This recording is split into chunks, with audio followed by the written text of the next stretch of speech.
ऊर्ध्वा कांशधारी। प्रहलाद जी मंजीरा बजाने लगे, नारद जी अपनी बीड़ा बजा रहे थे और महाराज बढ़िया से वहां कीर्तन हो गया। आइए हम सब भी कीर्तन करते भगवान का। नारायण नारायण नारायण नारायण नारायण नारायण बोलो नारायण नारायण नारायण बोलो नारायण नारायण नारायण श्रीमन्नारायण नारायण नारायण नारायण नारायण नारायण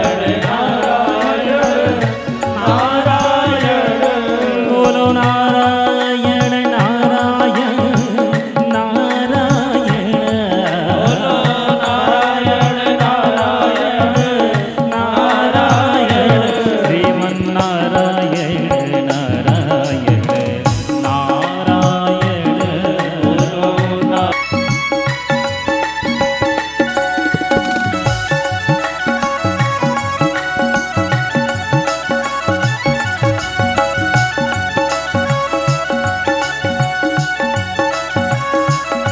लक्ष्मी नारायण नारायण नारायण लक्ष्मी नारायण नारायण नारायण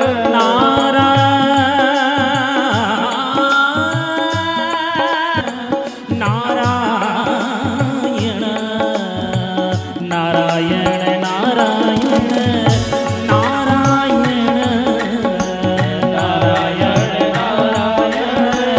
नारायण बद्री नारायण नारायण नारायण नारायण नारायण नारायण श्रीमन्नारायण नारायण नारायण श्रीमन्नारायण नारायण नारायण बोलो नारायण नारायण नारायण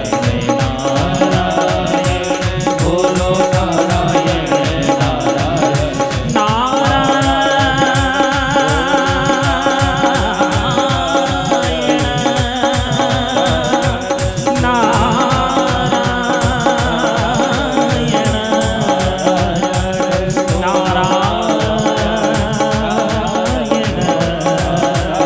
नारायण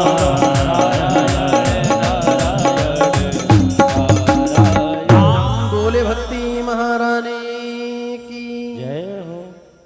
जब वहां पे ताता थैया करके नाचने लगे बड़ा आनंद हुआ महाराज। शौनक जी पूछते हैं सूत जी से कि प्रभु एक बात बताइए, कोई भक्त हो भगवान का कथा सुने, भगवान की पूजा करे, उसका मोक्ष हो जाए, उसको मुक्ति मिल जाए, उस पे भगवान कृपा कर दे, ये स्वाभाविक है। अगर मान लो किसी ने जीवन में कोई सत्कर्म किया ही ना हो, कभी कोई समझ लो कि पाप के अलावा उसने जीवन कुछ भी ना किया हो, क्या ऐसे भी किसी व्यक्ति का उद्धार किया है भगवान ने? ऐसे कैसे लोगों का उद्धार भगवान करते हैं? सूत जी ने कहा, अरे मैं कहता हूं कि जीवन में कभी भी किसी ने कोई सत्कर्म ना किया हो। आगे दो श्लोक बोलते बहुत ही अच्छा, हम सबको सुनना चाहिए। पहले तो शौनक जी पूछ रहे के शुद्ध्यन्ते वदन्तु मह्यम सप्ताह यज्ञेन कथामयेन। सप्ताह यज्ञ से कितने लोगों का उद्धार हुआ है और किन किन लोगों का उद्धार हुआ है? के विशुद्धयन्ति, कौन कौन से लोग शुद्ध हो सकते हैं कथा यज्ञ से? कहते हैं ये मानवाः पाप कृतस्तु सर्वदा सदा दुराचार विमार्ग रागता सदा दुराचार रता विमार्गगा क्रोधाग्निदग्धा कुटिलाश्च कामिनः सप्ताह यज्ञेन कलौ पुनन्ति ते। ये मानवाः पाप कृतस्तु सर्वदा, जो व्यक्ति हमेशा पाप ही किया हो, सदा दुराचार रता विमार्गगा, जो हमेशा दुराचार में ही संलिप्त रहा हो, ऐसे व्यक्ति ने भी यदि सप्ताह यज्ञ किया है तो उसकी भी मुक्ति हुई है। फिर पूछते हैं कि भाई किसने करी है, कौन था? तो वहां पर सूत जी महाराज कह रहे हैं कि तुंगभद्रा तटे आनंदवन नामकम, तुंगभद्रा नदी के किनारे एक गांव था, वहां पर एक पंडित जी रहते थे, उनका नाम था आत्मदेव। आत्मदेव ब्राह्मण, आत्मदेव नामक एक ब्राह्मण रहते थे। वो हमेशा दुखी रहते थे। क्यों? क्योंकि कमी किसी प्रकार की कुछ नहीं थी, बस उनके यहाँ कोई संतति नहीं थी। क्या? उनकी कोई संतति नहीं थी, उनकी कोई संतान नहीं थी। घर में एक गाय थी, वो भी गाय को भी कोई बच्चा नहीं हुआ था। घर में तुलसी का पौधा लगाते थे, वो भी सूख जाता था। पता नहीं पितर नाराज थे, कौन क्या था, महाराज कोई पुत्र नहीं था, इस वजह से वो हमेशा रोते रहते थे। आज उन्होंने संकल्प कर लिया कि अगर संसार में हम सब पे 3 ऋण हैं, पता है आप लोगों को? हम सब पे 3 ऋण हैं।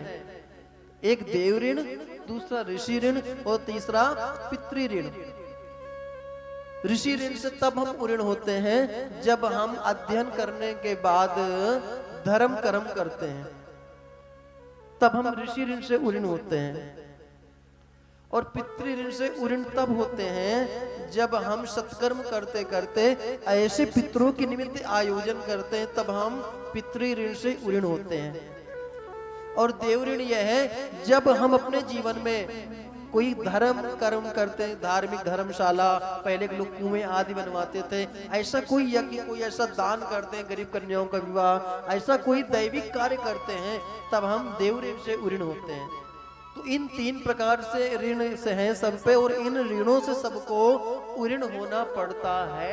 कदाचित मान लो कोई ऋण नहीं भी होता है, उसको फिर वापस आना पड़ता है इस पृथ्वी पर, चाहे वो भले एक दिन के लिए ही क्यों ना आना पड़े। जो संत लोग हैं ना,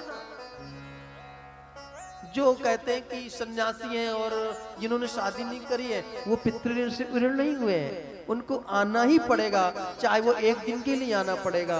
आपने देखा होगा बहुत सारे नवजात ऐसे होते हैं, जन्म होता है, जन्म के 1 दिन बाद, 2 दिन बाद, 1 सप्ताह बाद, 1 घंटे बाद चले जाते हैं।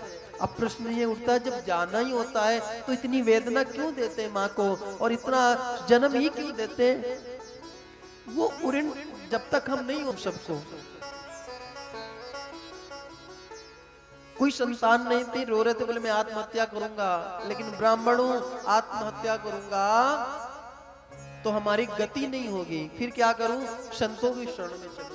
संत की शरण में गए और जाके महाराज जंगल में जाके निर्जन वन में रो रहे थे। उधर से संत महाराज विचर रहे थे और रोते हुए देखा। उन्होंने पूछा, कथम रोदिस विप्रत्वम काते चिंता बलीयसी वदत्वम सत्वरम मह्यम स्वस्य दुःखस्य कारणम। कथम, कैसे? रोदिस विप्रत्वम, हे ब्राह्मण देवता तुम कैसे रो रहे हो, क्यों रो रहे हो? काते चिंता बलीयसी, तुम्हें कौन सी चिंता है, क्या दुख है तुम्हें, क्यों रो रहे हो? वदत्वम सत्वरम मह्यम, आप मेरे सब सच सच बताओ। स्वस्य दुःख से कारणम, अपने दुख का कारण, आपके दुख का क्या कारण है, क्यों रो रहे हो? कहने लगे, महाराज हमारी कोई संतति नहीं है। संतति नहीं है तो इसके लिए आप रो रहे हो? संतति होगी तो क्या करोगे? बोले संतति होगी तो हम मान लो थके मांदे कहीं से भी आएंगे, और जब बेटा एक बार पापा कह के बुलाएगा तो हमारी सारी टेंशन दूर हो जाती है। और महाराज घर आते ही कितना भी तनाव रहता हो व्यापार का, लोगों का, लेकिन घर आते जैसे छोटे बच्चे गोद में आ जाते हैं तो पूरा तनाव दूर हो जाता है। संत ने कहा, आप एक पुत्र के लिए रो रहे हो, पुत्र यदि मान लो कुपुत्र हो जाए फिर तो आपको पूरा जीवन रोना पड़ेगा। अजात मृत मूर्खाणा मोर माते न चांति मां, आजात मृत मूर्खाणाम वरमाद देव न चांतिमा सकृत दुख करावादे वंती मस्तु पदे पदे। आज आप एक पुत्र के लिए रो रहे हो, कल ये पुत्र कपुत्र हो जाएगा तो पूरा जीवन रोना पड़ेगा। इसलिए